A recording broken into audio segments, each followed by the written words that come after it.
नमस्कार, welcome at English study. I am Rekha Gupta. Ensure your selection with focus 15। Please video को like और share करें and do not forget to subscribe the channel. Let us see the first question of this video. Which of the following is called the Magna Carta of Romanticism? It's lyrical ballads. Question is that कि romanticism का मेग्ना carta किसे कहते हैं? तो ये lyrical ballads को बोलते हैं। और लिरिकल बैलेट के बारे में आप लोग को पता है, फर्स्ट एडिशन आया था 1798 में, सेकेंड एडिशन 1800 में आता है, थर्ड वन इज 1802 में, फोर्थ वन इज 1805 में। तो जो सेकेंड एडिशन आता है उसमें प्रीफेस भी ऐड होता है। आपको पता है पोएटिक डिक्शन से रिलेटेड प्रीफेस ऐड करते हैं विलियम वर्ड्सवर्थ। तो याद रखेंगे लिरिकल बैलेट के सेकेंड एडिशन में। और लिरिकल बैलेट के बारे में ये भी आप लोग को पता होना चाहिए कि इसमें टोटल 23 पोएम्स होते हैं, जिसमें 4 पोएम्स कॉलरिज के होते हैं, एसटी कॉलरिज के, और 19 पोएम्स विलियम वर्ड्सवर्थ के होते हैं। फर्स्ट पोएम कॉलरिज का the rime of ancient mariner और लास्ट पोएम विलियम वर्ड्सवर्थ का टिंटन एबे। तो लिरिकल बैलेट से रिलेटेड ये एक्स्ट्रा फैक्ट्स भी आप लोगों ने देख लिया। आगे बढ़ते हैं। Second question, what is the title of Wordsworth autobiographical poem relating to his childhood? तो वर्ड्सवर्थ का वो ऑटोबायोग्राफिकल पोएम का टाइटल पूछा जा रहा है जो उनके बचपन से जुड़ा हुआ है, that is ode on intimation of immortality. तो याद रखेंगे, odd on intimation of immortality जो है ऑटोबायोग्राफिकल पोएम है वर्ड्सवर्थ का, जो इनके बचपन से जुड़ा है। ये पोएम इन्होंने 2 बार में लिखा था। पहले इन्होंने 4 स्टेंजा लिखे थे और बाद में 7 स्टेंजा लिखे थे। तो टोटल 11 स्टेंजा है इस पोएम में, और ये पब्लिश्ड होता है पोएम इन 2 वॉल्यूम्स में 1807 में। Question number third, which work of Wordsworth is known for his theory of poetic diction? William Wordsworth का वो कौन सा वर्क है जिसे इनके पोएटिक डिक्शन की थियरी के रूप में जाना जाता है? तो पोएटिक डिक्शन की जो थियरी है उसके बारे में जाना जाता है। तो विलियम वर्ड्सवर्थ का that work is preface to lyrical ballads. अभी हम लोग आपको बताए थे फर्स्ट क्वेश्चन में लिरिकल बैलेट के 4 एडिशंस आते हैं। जो सेकेंड एडिशन आता है 1800 में, उसमें वर्ड्सवर्थ एक प्रीफेस ऐड करते हैं और वो पोएटिक डिक्शन को लेकर ऐड करते हैं। तो याद रखेंगे विलियम वर्ड्सवर्थ का जो वर्क पोएटिक डिक्शन के थ्योरी के लिए जाना जाता है, that is preface to lyrical ballads. Question number 4, pantheism is best associated with which poets of romantic age? तो पैंथीज्म जो टर्म है ये रोमांटिक एज की किस पोएट्स को बिलोंग करता है? तो that is William Wordsworth. Pantheism का मतलब क्या होता है देख लेते हैं। Pantheism refers the believe that God exist in all natural things. Pantheism का मतलब होता है कि ऐसा विश्वास जिसमें हम ये माने कि जो गॉड है, जितनी भी नेचुरल ऑब्जेक्ट्स होते हैं उसमें गॉड की उपस्थिति होती है। और इसी वजह से वर्ड्सवर्थ कंसीडर करते हैं कि nature is everything for him. तो ऐसा पैंथीज्म में बिलीव किसका था? विलियम वर्ड्सवर्थ का था। Question number 5, what are the themes related to romantic imagination as embodied in Tintern Abbey? Tintern Abbey के रेफरेंस में रोमांटिक इमेजिनेशन के बारे में पूछा जा रहा है।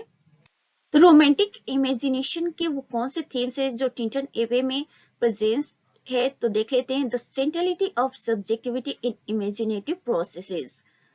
तो जो इमेजिनेटिव प्रोसेसेस है उसमें सब्जेक्टिविटी में क्या है? सेंट्रलिटी है, मतलब एक सेंट्रलाइजेशन है सब्जेक्टिविटी की। The sense of participating in the divine through creativity, और जो डिवाइन में है जो क्रिएटिविटी है उसके माध्यम से पार्टिसिपेट करने का सेंस। नेक्स्ट है the search for meaning in life through exploring the mystery of our being. तो जो मिस्ट्री है हमारे, उसको एक्सप्लोर करने के माध्यम से जो लाइफ में मीनिंग है उसको सर्च करना। नेक्स्ट है nature is the primary source of inspiration, और नेचर क्या है? हमारे इंस्पायरेशन के प्राइमरी सोर्स है। तो ये सभी जो फैक्ट्स है आपको टिंटन एबे में देखने को मिलेगा, और ये सभी रोमांटिक इमेजिनेशन को बिलोंग करते हैं। तो एक बार फिर से इसको देखेंगे। The centrality of subjectivity in imaginative process. Imaginative process में जो सब्जेक्टिविटी की सेंट्रलिटी है, that is one fact. Another one is the sense of participating in the divine through creativity. Creativity के माध्यम से डिवाइन में पार्टिसिपेट करने का जो सेंस है, यानी कि जो डिवाइनिटी है उसमें पार्टिसिपेट करने का जो सेंस है क्रिएटिविटी के माध्यम से, तो क्रिएटिविटी का भी यहाँ पे रोल है। The search for meaning in life, life में मीनिंग की सर्च करना किस माध्यम से? Through exploring the mystery of our being, हमारे मिस्ट्री को एक्सप्लोर करने के माध्यम से लाइफ में मीनिंग को सर्च करना। और next one is nature is the primary source of inspiration, तो हमारे इंस्पायरेशन का प्राइमरी सोर्स कौन है? नेचर है, ऐसा वर्ड्सवर्थ मानते हैं और ऐसा रोमांटिक इमेजिनेशन के कैटेगरी में आता है। और ये सभी जो पॉइंट्स है टिंटन एवे में आपको देखने को मिलेगा। Next question, identify the poet and the poem. यहाँ पे ये कोटेशन है, तो इसके माध्यम से पोएट और पोएम को आइडेंटिफाई करना है। कोटेशन देख लेते हैं। Our birth is but a sleep and a forgetting, the soul that rises with us our life's star hath had elsewhere its setting। तो विलियम वर्ड्सवर्थ हैं पोएट, और जो पोएम है ode on intimation of immortality. तो याद रखेंगे our birth is but a sleep and a forgetting, ये कहाँ से लिया गया है? Ode on intimation of immortality से लिया गया है, और ये वर्क है विलियम वर्ड्सवर्थ का। Question number 7, what are the special features of ode on intimation of immortality. देखिए ode on intimation of immortality से रिलेटेड ये क्वेश्चन है, बहुत इंपॉर्टेंट है। इसमें क्या क्या स्पेशल फीचर्स है इस पोएम में, तो वो पूछा जा रहा है, तो वो सभी फीचर के बारे में हम डिस्कस करेंगे। फर्स्ट वन फीचर है, when Wordsworth arranged his poems for publication, he placed this ode at the end as if he regarded it as the crown of his creative life। कहा जाता है कि जब वर्ड्सवर्थ अपनी poems को publication के लिए अरेंज करते थे, तो लास्ट में जो ये ओड है, ode on intimation of immortality है, इसे लास्ट में रखा करते थे। क्यों रखा करते थे? क्योंकि उनको लगता था कि ये इनकी क्रिएटिव लाइफ का क्राउन है। ठीक है, तो याद रखेंगे वर्ड्सवर्थ इस ओड को बहुत ज्यादा इंपॉर्टेंस देते थे। दैट इज वाई जब कभी ये अपने पोएम्स को पब्लिश कराते थे, तो लास्ट में इस ओड को जरूर रखते थे, odd on intimation of immortality को, क्योंकि उनको लगता था कि ये इनकी क्रिएटिव लाइफ का क्राउन है। तो ये स्पेशल फीचर है। अब नेक्स्ट स्पेशल फीचर देख लेते हैं। The ode is in 3 parts, a crisis, an explanation and a consolation. In all 3 parts, Wordsworth speaks of what is most important and most original in his poetry। अब देखिए जो odd on intimation of immortality है, ये 3 parts में divided है। First part crisis का part है, second explanation का पार्ट है, थर्ड वन इज कंसोलेशन का पार्ट है। इन सभी 3 पार्ट्स में वर्ड्सवर्थ बोलते हैं कि what is most important and most original in his poetry. और इन तीनों पार्ट्स में वर्ड्सवर्थ बताते हैं कि उनकी पोएट्री में सबसे ज्यादा इंपॉर्टेंट एंड ओरिजिनल चीज क्या है। तो यहाँ पे इन तीनों पार्ट के थ्रू वर्ड्सवर्थ बताने की कोशिश करते हैं कि इनकी पोएट्री की स्पेशलिटीज क्या है।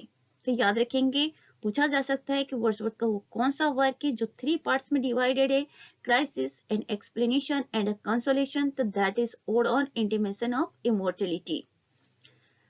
नेक्स्ट फीचर देखते हैं। The ode's unusual form is matched by its unusual language. अब ये जो ओड है, ode on intimation of immortality, इसका जो अनयूजुअल फॉर्म है, इसको इसके अनयूजुअल लैंग्वेज के द्वारा मैच किया गया है।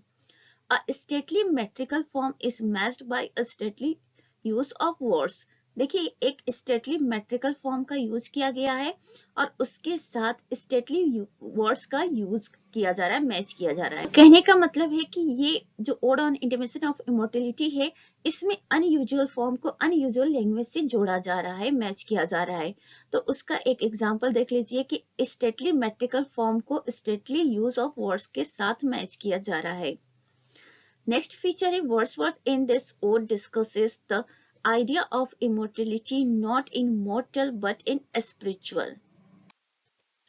वर्ड्सवर्थ इस ओड में, ode on intimation of immortality में क्या डिस्कस करते हैं? इमोर्टलिटी के आइडिया को डिस्कस करते हैं, और इमोर्टलिटी के आइडिया को ये मॉर्टल वे में नहीं डिस्कस करते बट स्पिरिचुअल वे में डिस्कस करते हैं।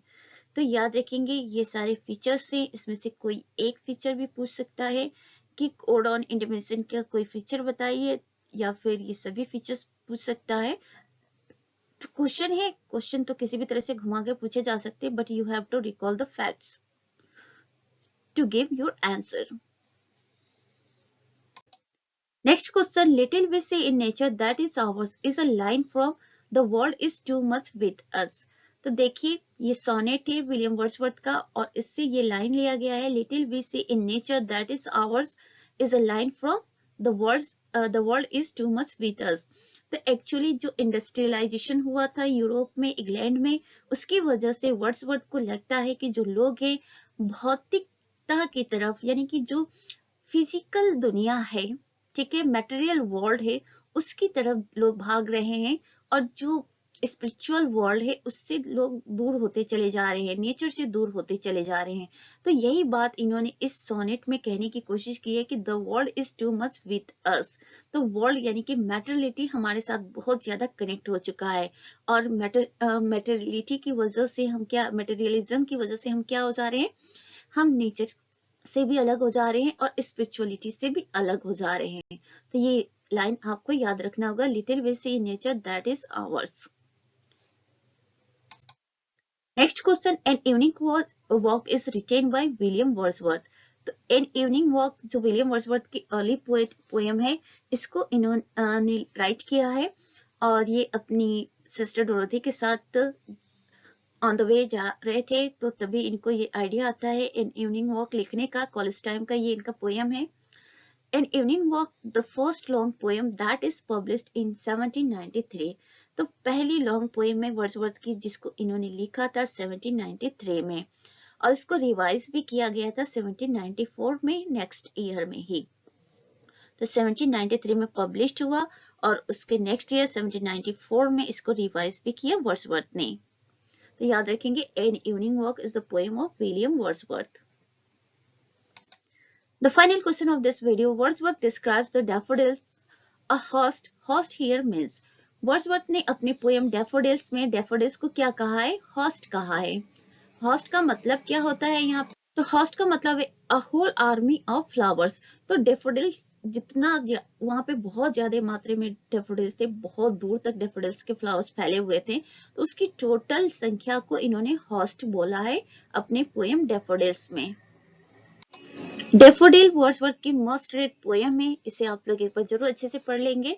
इसमें इन्होंने डैफोडिल्स को बहुत दूर तक डैफोडिल्स फैला होता है, तो उसे देखकर ये बिल्कुल सरप्राइज हो जाते हैं और फिर उसी को रिकॉल करते हुए ये पोएम लिखा है इन्होंने. और यहाँ पे होस्ट वर्ड इन्होंने यूज किया है. तो फ्लावर्स वहां पे जितना दूर तक फ्लावर्स फैले हुए थे उस पूरे फ्लावर्स के लिए इन्होंने होस्ट वर्ड यूज किया है. तो याद रखेंगे, a whole army of flowers. Daffodil का सेकंड टाइटल है I wandered lonely as a cloud. तो याद रखेंगे सेकंड टाइटल क्या है, I wonder lonely as a cloud. यहाँ पे क्लाउड से खुद को कंपेयर करते हैं वर्ड्सवर्थ. कहते हैं कि मैं क्लाउड की तरह अकेले वॉन्डर कर रहा था और तभी इनकी नजर डैफोडिल्स पे पड़ती है. तो यहाँ पे क्वेश्चन भी पूछा जाता है कि वर्ड्सवर्थ ने अपने को किससे कंपेयर किया है, तो दैट इज क्लाउड से. और ये इनका सेकेंड टाइटल है पोएम का डैफोडिल्स का, याद रखेंगे.